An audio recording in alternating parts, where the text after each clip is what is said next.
하겠습니다. 사람들은요, 우리처럼 이렇게 교회 다니는 사람을 이끌어서 예수 믿는 사람들이다, 이렇게 얘기하죠. 그런데 엄밀하게 돌아보면은 제가 전에도 말씀드렸듯이 꼭 교회 다닌다고 예수 믿는 것은 아니다, 이런 말씀을 드렸어요. 교회는 다니지만 아직 믿음이 없는 상태로, 거듭나지 못한 상태로 신앙생활 하실 수 있다라고 하는 것이죠.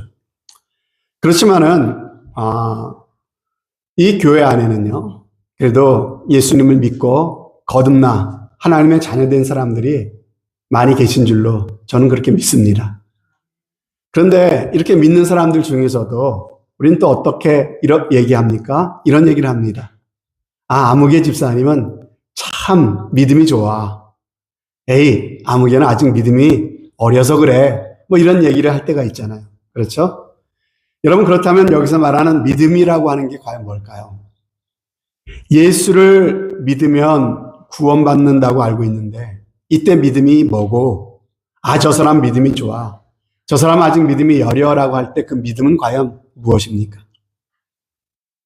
오늘 이 말씀을 함께 듣는 가운데 저와 여러분들 모두가 다 구원의 확신을 갖게 되실 수 있었으면 좋겠고요. 그리고 더욱 좋은 믿음의 사람들이 될 수 있었으면 좋겠습니다.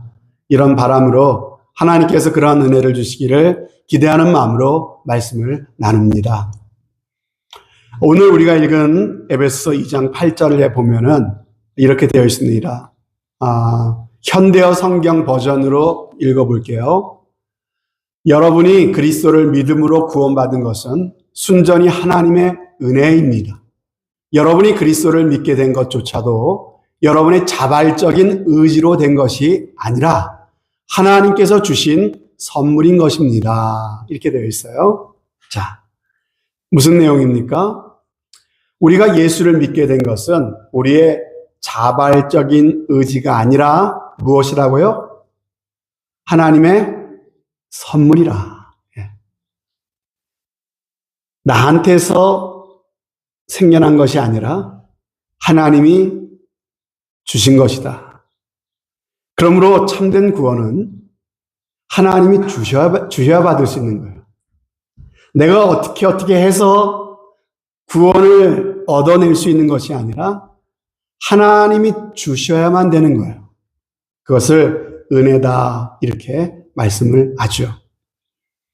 우리를 거듭나게 하고 하나님의 자녀가 되고 천국 영생에 우리가 들어갈 수 있게 하는 것, 그것이 믿음인데 그 믿음은 내가 노력해서 얻을 수 있다, 없다? 없다. 내 노력으로 이룰 수 있는 게 아니에요. 그리고 내가 믿어야지, 내가 그렇게 마음 먹고 작정하고 결심한다고 이 믿음이 생겨나는 것이다, 아니다? 아니다 라고 하는 거예요. 내가 어떻게 해서 이 믿음을 만들어낼 수 있는 것도 아니고 이 믿음에 내가 어떠한 노력으로 이룰 수 있는 것도 아니고 다만 무엇이다? 하나님이 주셔야만 되는 것이다. 그래서 하나님의 선물이다, 이렇게 말씀하시는 거예요. 여러분, 하나님이 우리의 눈을 열어주셔야 돼요. 내 마음에 하나님께서 역사하기 시작하시기 때문에 비로소 이 복음의 말씀이 그렇구나라고 인정이 되고 깨달아지고 믿어지는 거예요. 예수님이 하나님의 아들이시다. 하나님의 아들인 그분이, 죄가 없으신 그분이 나의 죄를 대신해서 십자가의 죄의 형벌을 대신 당하시고 나를 죄에서 건지시키기 위해서 대신 십자가에 죽으셨다. 그 주님이 그 죄와 사망의 권세를 이기시고 사흘 만에 다시 살아나셨다. 그래서 우리의 구주와 주님이 되셔서 그 예수 그리스도를 나의 구주와 주님을 믿고 영접하면 우리의 죄가 다 용서받고 하나님의 자녀가 된다. 이 말이 정말 내 마음에 인정이 되고 믿어지고 고백이 되는 것은 나의 어떠한 노력이 아니라 무엇이다? 하나님이 나에게 주시는 선물이요 은혜라고 성경은 분명히 말씀하고 있는 것입니다. 그런데 여러분, 성경을 우리가 좀 읽어보면은 이처럼 하나님이 우리에게 선물로 주시는 믿음이 있는데 선물로 주시는 믿음만 있는 것은 아닙니다. 성경을 읽다 보면 예수님께서 간혹 사람들의 믿음을 칭찬하시는 장면이 나와요. 예, 백부장의 믿음을 칭찬하셨죠. 그리고 또 이방 여인의 믿음을 칭찬하셨죠. 내 믿음이 크도다. 예. 또 어떤 사람들한테는 예수님이 믿음이 없는 것을 또 책망하시는 장면도 나와요. 여러분, 그런데 예수님이 믿음을 칭찬하셨다 혹은 책망하셨다는 건 뭘 말할까요? 여러분, 이 믿음이 나에게서 나는 것이 아니라 하나님이 전적으로 주시는 선물이라고 할 때에 믿음이 좋다고 칭찬할 수 있습니까? 믿음이 없다고 책망할 수 있습니까? 그렇지 않죠. 왜? 전적으로 하나님이 주시는 건데 여러분 책망할 수 없잖아요. 근데 예수님이 믿음이 좋다고 칭찬하시고 믿음이 없다고 책망하셨던 이유는 뭐예요? 그때 믿음은 그 사람에게 책임이 있는 믿음이에요. 그 사람의 책임이 있는 거예요. 그래서 예수님이 믿음이 있고 없고를 보시고 책망하시고 또 칭찬하셨다고 하는 것이죠. 그러므로 여기서 말하는 믿음은 구원 얻는 믿음, 하나님께서 선물로 주는 믿음과는 다른 믿음을 이야기하고 있는 것을 우리는 알 수가 있다는 것이죠. 그러면 여러분, 대체 어떤 믿음이 하나님의 선물이고 또 어떤 믿음이 우리의 책임이라고 하는 말입니까? 이것을 이해하기 위해서 성경이 말하는 구원에 대해서 오늘 우리가 함께 생각해 보려고 합니다. 구원은 믿음을 통해 온다 그랬잖아요. 여러분, 그런데 구원을 우리가 잘 찾아보면은 성경에 보면 우리가 이미 구원을 얻었다라고 하는 말이 나와요. 또 지금도 구원을 이루어가고 있다라고 하는 말도 나와요. 그리고 장차 구원을 얻을 것이다, 이런 말씀도 나와요. 그러니까 성경에는 우리의 구원을 세 가지의 시제, 과거형, 현재형, 미래형 세 가지의 시제로 구원을 말씀하시고 계시다는 거예요. 자, 하나하나 살펴볼게요. 첫 번째, 과거형입니다. 과거형으로 말씀하고 있는 구절이 많이 있는데 그 중에 대표적인 구절 중에 하나가 에베소서 2장 1절에 보면 너희의 허물과 죄로 죽었던 너희를 살리셨도다. 우리가 죽었었는데 죄 때문에 죽은 우리를 하나님께서 구원해 주셔서 우리를 어떻게 하셨다? 살려내셨대요. 살리셨도다라고 하는 것이 바로 과거형으로 되어 있다라고 하는 것이에요. 우리를 살려내고 계시는 중이다라고 말씀하시지 않으셨어요? 앞으로 살려낼 것이다, 미래를 말씀하지 않으셨어요? 벌써 살려내셨다고 말씀하고 계십니다. 그래서 저와 여러분이 예수님을 나의 구주와 주님으로 믿었다면 나는 이미 구원을 받은 사람이다라고 말씀하고 있는 거예요. 과거형이에요. 자, 다른 구절도 찾아볼까요? 요한복음 5장에 보면은 예수님이 진실로 진실로 내게 이르노니, 예수님이 중요한 말씀을 하실 때마다 이렇게 말씀하셨어요. 내 말을 듣고 또 나 보내신 이를 믿는 자는 영생을 얻었고 심판에 이르지 아니하나니 사망에서 생명으로 옮겨질 것이다? 아니죠. 옮겼느니라. 옮겼느니라. 여러분, 과거형으로 말씀하고 계시다는 것이죠. 우리가 흔히 예수님을 믿으면 구원을 얻는다라고 말할 때의 구원, 믿음으로 우리가 얻는 구원, 그 구원을 이야기하는 거예요. 여러분, 이것을 신학적인 용어로 많이 들어보셨을 거예요. 칭의라고 그래요. 칭의, 과거형. 우리가 예수 그리스도를 구주와 주님으로 영접하고 믿는 순간 우리의 죄는 다 용서받고 하나님의 자녀가 되고 거듭난 장차 천국에서 영생을 누릴 그러한 영생을 받은 천국 백성이 되는 것입니다. 이것은 언제 이루어진다고요? 믿는 순간 과거형으로 이루어지는 것입니다. 이것을 칭의라고 하는 것이죠. 칭이라고 하는 것은 하나님이 우리를 의롭다라고 그렇게 선언해 주시는 거예요. 합법적으로. 예. 왜 의롭게 되는 것이죠? 예수님이 우리의 죄를 대신 하셨기 때문에 우리의 죄가 예수님에게로 넘어가 버리기 때문에 더 이상 우리는 죄인이 아니라 하나님이 너는 의롭게 되었다라고 선언하시는 것이죠. 이것이 바로 칭의라고 하는 것이에요. 예수 그리스도의 피로 우리의 허물과 죄를 다 덮어주시고 너는 의롭게 된 사람이다라고 선언해 주시는 것, 그 어느 누구도 이제는 너는 죄인이라고 정죄할 수 없게 된 것, 이것이 바로 칭의의 구원인 것입니다. 예수님을 믿는 순간, 순간적으로 일어나게 되는 신분의 변화인 것입니다. 자, 그런데 성경에 보면은 모든 구원을 과거형으로만 얘기하는 게 아니에요. 현재형도 나와요. 현재형. 자, 현재형으로 나온 구절을 볼까요? 거기 보면 이렇게 말씀하세요. 예, 항상 복종하여 두렵고 떨림으로 무엇을 이루라? 너희의 구원을 이루라. 이렇게 말씀하시죠. 여러분, 이미 구원을 받았는데 그 구원을 또 이루라고 말씀하고 계세요. 내가 예수 믿어 죄사함 받고 천국 백성의 자격을 얻은 것으로 끝난 것이 아니에요. 지금부터 이루어 가야 될 또 다른 차원의 구원이 있다는 것입니다. 날마다 그 구원을 이루라고 하는 얘기가 무슨 말이냐면요. 이제는 구원받은 하나님의 자녀가 되었으니 더욱 믿는 자 다와져라. 구원받은 하나님 자녀 다와져라.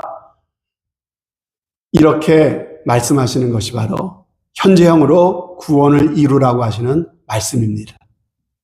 우리가 하나님의 자녀 다와지는 것, 구원받은 천국 백성 다와지는 것, 이것을 일컬어서 성화라고 이야기를 합니다. 거룩해지는 것이죠. 여러분, 칭의는 예수님을 영접함과 동시에 순간적으로 이루어지는 것이지만 성화는 현재형입니다. 우리가 주님 앞에 서는 그날까지 지속적으로 쌓아가야 될 일이다라고 하는 것입니다. 우리가 하나님의 자녀로 거듭나 영생에 들어갈 자격을 얻었다 할지라도 우리의 삶이 여전히 죄에 매여 있고요. 두려움과 근심 가운데 정말 하나님이 기뻐할 만한 삶을 우리가 전혀 살지 못하고 있다면요. 이 사람은 온전한 구원을 누리고 있지 못한 것입니다. 이 성화의 구원을 아직 이루지 못하고 있는 거예요. 날마다 우리의 삶 가운데 이루어가야 될 구원이 있다는 것입니다. 우리의 인격과 삶 가운데 예수 그리스도를 닮아 거룩을 이루어 가라는 것입니다. 여러분, 우리가 이처럼 우리의 인격이 예수님을 닮아가고 우리의 믿음이 성숙해 가게 될 때 우리는 이 땅에서도 하나님의 은혜, 하나님의 축복을 누리게 되는 것입니다.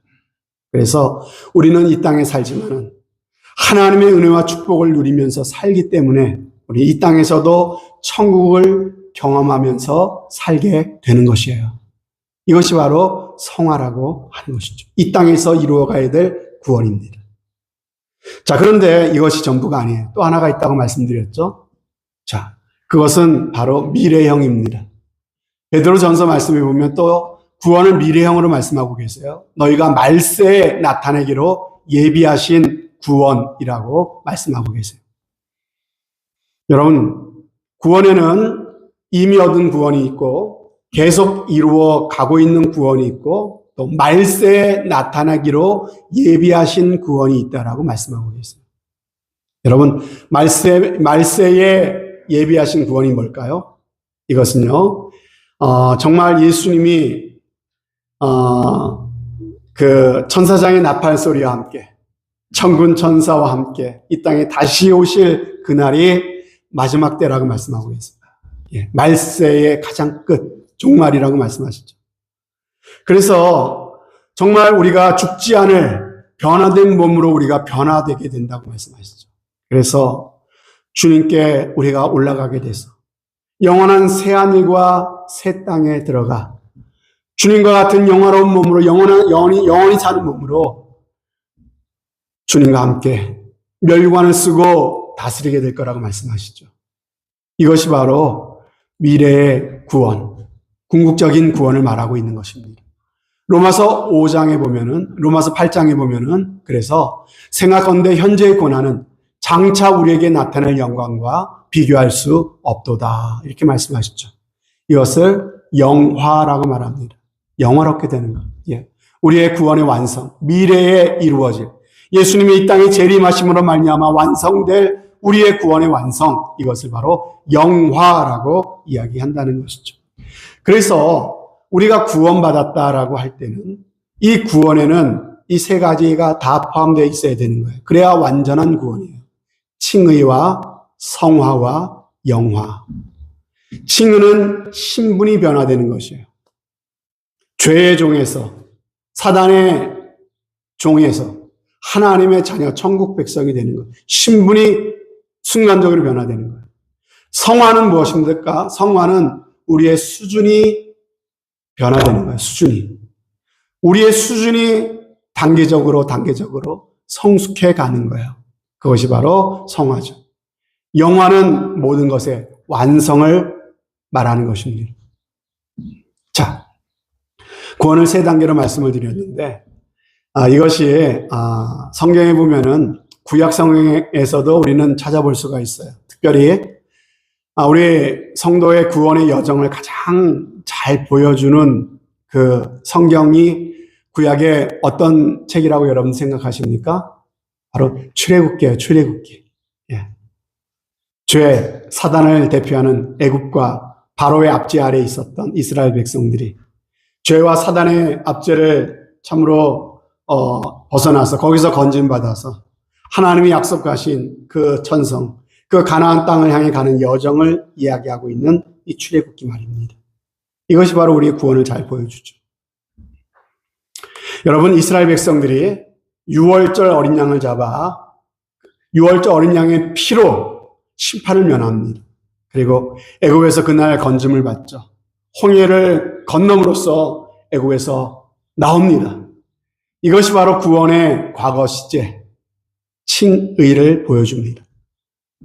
그들은 더 이상 애굽의 노예가 아닙니다. 이제부터는 자유인입니다. 그렇죠? 하지만 그렇다고 그들이 곧장 가나안의 축복을 누리게 된 것이 아니잖아요. 그렇죠? 이미 구원은 얻었지만 아직은 아니라는 것입니다. 애굽에서 나왔지만 바로의 압제에서 벗어났지만 그들의 현실에는 뭐예요? 아직까지 거친 광야가 있어요. 그들의 삶은 여전히 고달프다고 하는 것입니다. 그 광야에서 무엇을 해야 됩니까? 지긋지긋한 노예의 근성을 벗어버리는 거예요. 그래서 가나안 땅 하나님의 백성다운 백성이 되기 위해서 연단을 받아야 되는 것이죠. 그것이 바로 가나안의 그러한 광야의 훈련이었던 것입니다. 이 광야의 시절이 바로 구원의 현재 시제, 성화를 보여주는 것이죠.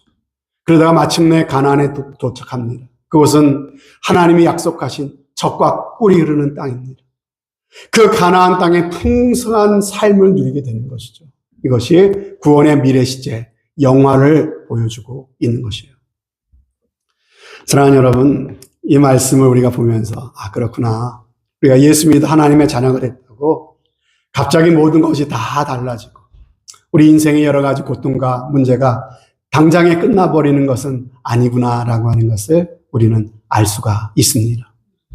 우리가 예수 믿고 나서도 여전히 우리는 광야 같은 세상 가운데 있습니다. 이 세상을 우리는 걸어가야 돼요. 우리가 이 땅에서 겪는 삶의 문제는 예수 믿은 이후에도 그대로 우리의 삶 가운데 다가오게 된다라고 하는 거예요. 예수 믿어도 여전히 늙고요. 예수 믿어 하나님의 자녀가 됐는데도 나의 몸에 중한 병은 또 찾아옵니다. 그러나 말씀드렸죠. 우리 예수 믿는 자, 거듭난 자들은 더 이상 죽지 않는다고 말씀을 드렸어요. 죽는 것이 아니라 어떻게 된다? 잠시 잔다. 예, 자는 것이다. 이렇게 말씀을 드렸어요. 이게 전혀 의미가 달라지는 것이죠. 마찬가지로 이 땅 가운데 만나는 많은 삶의 문제가 있지만 예수 믿기 전에 만나는 삶의 문제는 무엇이에요? 그것 때문에 우리가 멸망하고 망하는 거예요. 그것 때문에 죽는 거예요. 그런데 예수 믿은 다음에 우리에게 다가오는 인생의 여러 가지 갈등과 문제, 환란, 시련은 뭡니까? 더 이상 그것 때문에 우리를 망하게 하는 시련이 아니에요. 그것 때문에 우리는 더 주님을 의지하게 되고, 그리고 우리의 인격과 우리의 삶이 더 주님을 닮고 성숙해 가라고 하나님께서 우리 인생 가운데 주시는 그런 연단이 된다라고 하는 거예요. 그래서 그런 것까지도 합력해서 하나님이 우리에게 복이 되게 하시고 선이 되게 하시는 그런 것이 되는 것이죠. 그러므로 여러분, 혹시 누군가가 여러분에게 구원 받으셨습니까? 라고 물어보면은 뭐라고 대답해야 될까요? 여러분 자신 있게 예, 나는 예수 믿어 구원 받았습니다. 자신 있게 말씀하셨으면 좋겠어요. 그런데 엄밀하게 여러분 이것은 알고 대답하셨으면 좋겠어요. 뭘 알고 대답해야 될까요? 엄밀하게 이렇게 예, 맞아요. 예, 저는 구원 받았습니다. 칭의의 구원이에요. 그러나 지금도 구원을 이루어 가고 있습니다. 언젠가 완전한 구원에 저는 이르게 될 것입니다. 이렇게 얘기하는 것이 정확한 대답이죠. 여러분, 하나님의 은혜로 구원받은 우리들은요, 정말 더욱더 이 구원의 삶을 우리가 살아내야 됩니다. 그리고 마침내 하나님이 우리를 예비하고 계신 영원한 구원, 승리의 그날을 소망해야 될 줄로 믿습니다. 이 소망을 갖고 우리가 살았으면 좋겠어요. 자, 그런 의미에서 오늘 말씀을 다시 한번 천천히 읽어보겠습니다. 너희는 그 은혜를 의하여, 그 은혜에 의하여 믿음으로 말미암아 구원을 받았으니 이것은 너희에게서 난 것이 아니라 하나님의 선물이라. 행위에서 난 것이 아니니 이는 누구든지 자랑하지 못하게 함이니라. 그 다음 절, 우리는 그가 만드신 바라 그리스도 예수 안에서 선한 일을 위하여 지으심을 받은 자니 이 일은 하나님이 전에 예비하사 우리로 그 가운데서 행하게 하려 하심이니라. 여러분, 정말 내가 믿은 것이 하나님의 전적인 은혜구나. 이 고백이 여러분들 가운데 꼭 있으시기를 바랍니다. 여러분, 이게 은혜라는 사실을요, 복음을 전해보면 알아요. 예수 믿으세요. 다른 사람에게 복음을 전해보면요, 어떤 사람들은 나는 절대 안 믿어. 이런 사람들이 있어요.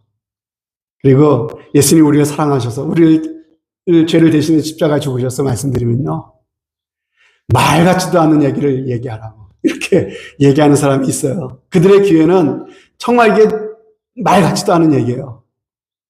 여러분, 그런데 웬일이죠? 나는 예수님이 날 사랑하신다는 사실이 믿어지고 예수님이 나를 위해 십자가에 돌아갔다는 사실이 내 마음에 믿어지고 고백되어지는, 여러분 이게 웬 은혜입니까? 그러니까 이것이 하나님의 은혜구나. 이 고백을 우리가 할 수 있는 거예요. 이게 기적입니다. 이게 은혜입니다. 여러분 아무리 믿고 싶어도 믿지 못해요.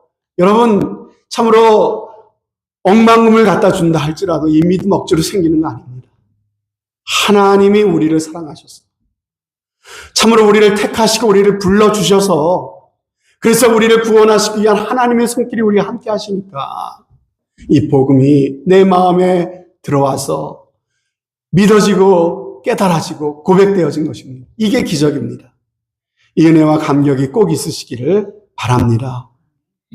여러분, 그런데 많은 분들이 구원의 확신이 없어요. 구원의 확신이 없는 이유를 가만히 살펴보니까요, 믿음이라고 하는 것에 대해서 이 말에 대한 오해 때문인 것 같아요. 오해. 여러분, 믿음이라고 하면 세상 사람들은 어떻게 생각합니까? 믿음 하면 국어사전을 찾아보면 이렇게 되어 있습니다. 꼭 그렇게 여겨서 의심하지 않는 것. 이게 믿음이래요. 꼭 그렇다고 여겨가지고 의심하지 않는 게 이게 국어사전에서 정의하는 믿음이에요. 믿음. 여러분, 그래서 예수를 믿어 구원받는 믿음도 그 국어사전에서 말하는 그 정의로 생각하시는 분이 계세요. 꼭 그렇게 여겨져서 의심하지 않는 믿음이 있어야만 내가 구원받았구나 이렇게 여기신다고요. 그래서 이게 좀 어려워지는 거예요. 그래서 이게 헷갈리는 거예요. 여러분, 우리 예수 믿은 이후에도 내 마음에 의심이 없습니까? 정말 믿음이 성숙하고 잘하면 의심이 없을 수도 있어요. 근데 우리 솔직해지자고요. 믿음이 아무리 있어도 어떤 때는 믿음이 흔들릴 때가 있어요. 의심이 내 마음 가운데 스물스물 생겨날 때가 있어요. 맞나? 정말 주님이 날 사랑하시나? 정말 주님의 십자가가 나의 죄를 다 사하셨나? 내가 구원받은 하나님의 자녀가 된 게 맞나? 내가 천국 들어갈 수 있을까? 여러분, 왜 자꾸 의심이 생길까요? 여러분, 이렇게 생각하세요. 사단 마귀가 우리의 마음과 생각 가운데 들락달락 할까요? 안 할까요? 내가 정말 성령 충만하면은 가까이 못할 수도 있어요. 근데 우리는 다 빈틈이 있습니다. 약할 때가 있어요. 그럼 그 틈을 노리고 우리의 생각 가운데, 우리의 마음 가운데 사단 마귀가 들어와 역사한다니까요. 사단 마귀가 들어오면 내 생각 가운데, 내 마음 가운데 어떤 생각을 심어놓겠습니까? 의심하는 마음을 심어놓죠. 어두운 마음은 나쁜 마음을 심어놓죠. 그러니까 자꾸만 내 마음에 의심이 생기는 거예요. 그래서 주님의 은혜에 막 감사하는 생활을 하다가도 또 그 은혜가 떨어지는 순간 어느 때 내 마음에 기쁨과 감사가 사라지기 시작합니다. 사단 마귀가 틈타고 역사하기 시작하는 것이죠. 그러면은 정말일까? 의심이 생길 때가 있습니다. 여러분, 그래서 그 의심이 생기니까 어떻게 생각합니까? 꼭 그렇게 여겨서 의심하지 않아야 믿는 거라고 하는데, 그건 성경에서는 얘기한 게 없어요. 국어사전에서 그렇게 얘기한 거예요. 근데 나는 자꾸만 의심이 생기니까, 나는 믿음이 없는가 봐. 예. 믿음이 없으니까, 나는 구원받지 못한 백성인가 봐. 이게 구원의 확신이 흔들리는 거예요. 여러분, 믿음의 정의는 세상 사람들이 말하는, 국어사전이 말하는 그런 정의를 말하는 것이 아닙니다. 여러분, 하나님의 살아계심이 확실히 믿어지고, 누가 뭐래도 흔들림 없이 주님만 사랑하고, 매일매일 주님의 말씀, 내 뜻은 버리고 주님의 말씀에만 순종하고 살아갈 수 있는 것, 여러분, 이것은 구원받는 믿음이라기보다 또 다른 차원의 믿음이에요. 이것은 칭의를 가져오는 믿음이라고 하기보다는 성화를 통해 이루어가는 믿음이다라고 여러분들이 그렇게 볼 수 있다라고 하는 것입니다. 여러분, 이런 믿음은요, 하나님이 선물로 주시는 것이 아니에요. 그래서 예수님이 믿음이 크도다 칭찬하셨고, 믿음이 없다 책망하신 이유가 여기 있는 것이죠. 여러분, 하나님이 은혜로서 죄사함과 천국 영생을 우리에게 주셨지만, 하나님의 자녀로 거듭난 사람이 이 땅에서 정말 믿음이 자라가기 위해서는요, 우리의 책임이 그 가운데 있다라고 하는 거예요. 그러면 여러분, 우리가 어떻게 자라가야 됩니까? 우리의 믿음이 자라기 위해서 하나님이 우리에게 주신 방법이 있습니다. 교회를 통해 주시는 은혜의 수단, 웨스트민스터 소요리 문답이나 우리의 신앙 내용을 정리한 그런 내용에 보면은 은혜의 수단을 세 가지로 말씀하고 있어요. 세 가지. 자, 하나님이 우리에게 은혜 주시는 우리의 믿음이 자라는 수단 세 가지가 뭘까요? 세 가지는 말씀과 기도와 성례입니다. 말씀과 기도와 성례. 여러분, 말씀은 하나님의 말씀이에요. 우리의 영혼의 양식이죠. 영혼의 양식을 먹어야 우리의 영혼이 힘을 얻습니다. 믿음이 자랍니다. 기도는 뭡니까? 영혼의 호흡이라고 말하지 않습니까? 숨을 쉬어야 우리의 영혼이 사는 거예요. 성례는 뭘까요? 성례는 거룩한 예식을 말하죠. 성찬식, 성만찬. 과거에는 매 예배 때마다 성만찬을 드렸어요. 성만찬이라고 하는 것은 오늘날 예배를 의미하기도 합니다. 예배. 그리고 그 당시에 성만찬은 성도 간의 교제를 의미하기도 했어요. 그래서 성도 간의 믿음의 교제를 의미한다고도 볼 수가 있습니다. 그래서 예배에 집중하고 예배를 통해 하나님 은혜를 주세요. 그리고 성도 안에서의 어떤 믿음의 교제를 통해서 하나님이 우리에게 은혜를 주시고 믿음이 자라게 하신다라고 하는 것입니다. 그래서 여러분, 말씀을 사모하십시오. 말씀을 듣기를 사모하십시오. 말씀을 여러분 부지런히 읽고 묵상하십시오. 말씀을 열심히 배우십시오. 그러면 그 결과 어떻게 된다? 믿음이 자란다. 내 말씀 듣기를 지겨워하고 일주일 가는 동안 성경책 열어 한 번도 말씀 읽지 않고 묵상하지 않고 말씀을 배우자 그러면은 시간 없어요. 도망 다니고 하면은 그 사람의 믿음은 어떻게 된다? 점점 약해지고 믿음이 흔들린다. 왜? 말씀이 믿음의 수단이기 때문에. 또 여러분, 기도하면 정말 시간을 정해놓고 하나님께 기도하고 아침에 일어나고 잠자리 들 때 기도, 하나님 앞에 참으로 기도하려고 하면은요 어떻게 된다? 믿음이 자란다는 거예요. 왜? 은혜를 주시는 수단이기 때문에. 그런데 기도 안 하고 하루 이틀 3일 일주일 한 달 기도를 게을리하고 기도를 소홀히 하고 기도 안 하면서 살아가면 그 사람의 그 영혼의 믿음은 어떻게 된다? 점점 믿음이 약해지고 믿음이 흔들리고 무너지게 된다. 여러분, 성례 말씀을 드렸어요.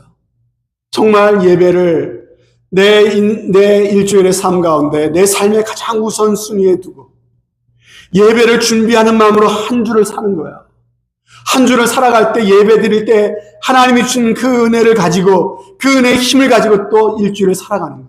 예배 중심의 삶을 살 때 예배를 존중히 여기고 예배를 통해 하나님이 주는 은혜를 사모하고 그리고 예배를 통해 성도들과 믿음의 교제를 갖고 우리가 살아가면 그 사람은 은혜를 받고 믿음이 자라요. 또 자라고 성화를 이뤄가는 것입니다. 그런데 예배를 참으로 우선순위에 놓지 않고 일 있을 때마다 자꾸만 예배를 빠뜨리고 예배를 빼먹고 예배를 소홀히 하고 예배를 드려도 아무런 기대감 없이 형식적으로 시간을 때우는 예배를 드리기 시작하면 어떻게 됩니까? 그 믿음은 점점 약해지고 흔들리고 무너지게 된다고 하는 것입니다. 여러분, 그리고 또 한 가지, 언제 믿음이 자랍니까? 제가 가만히 보니까 말씀과 연관이 있는 것 같아요. 말씀, 기도 다 연관이 있는 것 같아요. 하나님의 말씀 앞에 나를 굴복시켜서 순종해 보면 믿음이 자랍니다. 여러분, 경험이 있으신 분들은 아멘 하실 거예요. 여러분, 내 마음에 하나님 말씀을 통해 어떤 도전을 주시는데 이게 하나님의 뜻이야 라고 하는데 자꾸만 그걸 제껴놓고 내 뜻대로 하면 믿음이 자랄까요? 안 자랍니다. 근데 내 생각과 내 뜻과 반대되는 게 있어요. 하나님 말씀이. 정말 그대로 하기 힘들어요. 근데 그 말씀대로 한번 내가 순종해보자. 말씀대로 한번 해보자. 이렇게 말씀에 순종할 때 어떻게 됩니까? 이 말씀이 정말 살아계신 하나님의 말씀인 것이 경험되어집니다. 그럴 때 믿음이 자랍니다. 순종할 때 믿음이 자라는 거예요. 그러면 하나님께서 우리에게 참으로 명령하신 우리가 순종해야 될 명령이 있습니다. 가장 중요한 명령 2가지만 여러분 성경에서 꼽아보라면 제가 지난번에 말씀을 드렸어요. 예수님이 이 땅에 참으로 십자가를 지시기 전에 유언으로 주셨던 말씀 뭡니까? 너희가 서로 사랑해라. 서로 사랑하라는 말씀에 순종해 보는 것. 또 하나, 예수님이 부활하신 주님이 하늘에 올라가시기 전에 이 땅에서 마지막으로 주셨던 명령이 무엇입니까? 땅끝까지 가서 내 증인이 되어라. 복음을 전파해라. 영혼들에게 복음을 전파라고 하는 것, 이 명령을 주셨다는 거예요. 여러분, 사랑하려고 노력해 보십시오. 주님의 사랑으로 한 영혼을 사랑하고 성도를 사랑하고 섬겨보십시오. 그러면 믿음이 자랍니다. 그리고 또 하나, 한 영혼을 주님께 인도하기 위해서 그 영혼을 위해서 기도하고 그 영혼에게 참으로 주님의 마음을 갖고 다가가서 친절을 베풀고 기회가 되면 그들에게 예수님을 소개하고 교회로 초청해 보십시오. 누구의 믿음이 자랍니까? 내 믿음이 자랍니다. 하나님의 은혜가 임하는 수단이에요. 저는 이번 태신자 작정하시고 또 그 이후 초청하는 그 날을 통해서 이 날을 준비하면서 참으로 여러분들 한 분 한 분이 일에 동참하고 우리 교회가 이 일을 감당하면서 하나님이 우리에게 큰 은혜를 주실 줄로 믿습니다. 그리고 우리의 믿음을 하나님께서 잘할 수 있는 귀한 은혜를 꼭 주실 줄로 믿습니다. 자, 마지막으로 오늘 본문 말씀을 보니까 10절에 보니까 우리는 그가 만드신 바라. 예. 우리를 구원하신 것이 하나님의 선물이라라고 말씀하시면서 하나님의 선물인데 이렇게 하나님께서 우리를 구원하신 구원받은 백성들은 누구라고요? 그가 만드신 바다. 하나님이 만드신 바다. 이게 헬라어 단어에는 포이에마라고 하는 단어래요. 포이에마라고 하는 말에서 영어 단어가 나왔어요. 뭘까요? 무슨 단어가 나왔을까요? 포임, 시라고 하는 단어가 나왔어요. 시. 그가 만드신 바다, 이것은 하나님의 작품이다, 이런 뜻이에요. 하나님의 걸작품이다, 이런 뜻이에요. 하나님의 걸작품. 하나님이 우리를 구원해내신 것은 우리 한 사람 한 사람을 뭐가 되게 하기 위해서 하나님이 친히 만들어내신 하나님의 걸작품이 되게 하시는 것이 하나님의 우리를 구원하신 뜻이다라고 말씀하고 있는 것입니다. 여러분, 이것이 바로 하나님의 걸작품이 되어가는 것. 이것이 구원의 완성입니다. 이런 말씀을 했습니다. 칭의는 과거에 이루어진 사건입니다. 과거에 이루어진 일이기 때문에 지금 현재 이 칭의를 위해서 아직 구원받지 못하신 분은 이게 가장 중요하겠지만 이미 예수 믿어 구원받은 사람은요, 더 이상 칭의에 대해서 내가 할 일은 없습니다. 여러분, 영화는 어떻습니까? 주님이 이 땅에 오실 때 이루어지는 일이에요. 그러므로 우리가 지금 영화를 위해 할 수 있는 일도 없습니다. 결국 우리가 지금 할 수 있는 일은 무엇입니까?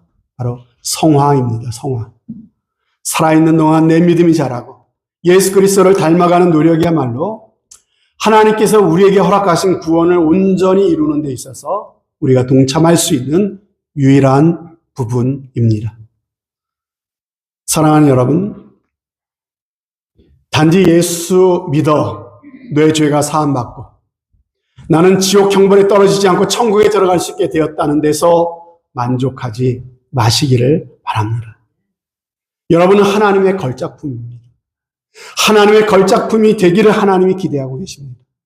그날이 될 때까지 하나님께서 여러분 가운데 일하실 것입니다. 여러분의 삶에 여러 가지 문제도 있고 갈등도 있고 여러 가지 어려움을 겪게 하시는 것도 하나님이 여러분을 걸작품 되게 하시기 위한 하나님의 더 높으신 계획 때문임을 믿습니다. 여러분, 그렇기 때문에 여러분의 삶 가운데 참으로 그 하나님의 구원을 이루어 가시는 귀한 은혜가 있으시기를 바랍니다. 거기엔 분명 내 책임이 있습니다. 내가 결단하고 내가 노력하고 내가 수고하는 대로 하나님께서 우리에게 성화의 은혜를 베풀어 주신답니다. 여러분, 그 은혜를 받는 수단 말씀드렸어요. 말씀에 힘쓰십시오. 기도에 힘쓰십시오. 성례, 예배와 성도의 교제 힘쓰십시오. 그래서 하나님의 은혜를 사모하면서 그 은혜 가운데 자라가시는 저와 여러분이 꼭 되시기를 바랍니다. 여러분은 이렇게 교회 다니고 예수 믿으신 지 얼마 되셨습니까? 아직 예수님이 내 마음에 구주와 주님으로 고백되고 영접하지 못하신 분들은 정말 예수님을 내 마음에 모셔드리고 고백하는 귀한 은혜가 꼭 있으시기를 바랍니다. 그게 없으면 하나뿐인 내 인생, 참으로 돌이킬 수 없는 가장 저주스러운 실패한 인생이 될 수밖에 없습니다. 여러분, 그렇지만 내가 예수 믿고 구원받은 하나님의 자녀가 되신 여러분은 예수 믿으신 지 몇 년 되셨습니까? 그 세월 동안 얼마나 여러분들 믿음이 자랐습니까? 얼마나 여러분의 인격이 성숙했습니까? 얼마나 예수님을 닮아 가셨습니까? 하나님 앞에 부끄러움이 있다면 오늘 다시 한번 시작하시는 귀한 은혜가 있으시기를 바랍니다. 하나님께서 반드시 함께 하시고 은혜를 베풀어 주실 줄로 믿습니다. 그래서 세월만 가는 것이 아니라 세월이 갈수록 점점 더 하나님 보시기에 합당한 모습이 되어가고 누가 보든지 저 사람은 정말 예수 믿는 사람이야. 예수님의 향기를 바라는, 그래서 참으로 영원 얻게 되는 그날 하나님께 큰 상을 받는 온전한 구원을 향해 달려가는 믿음의 성도들이 다 되어 주시기를 주님의 이름으로 축원드립니다. 아멘.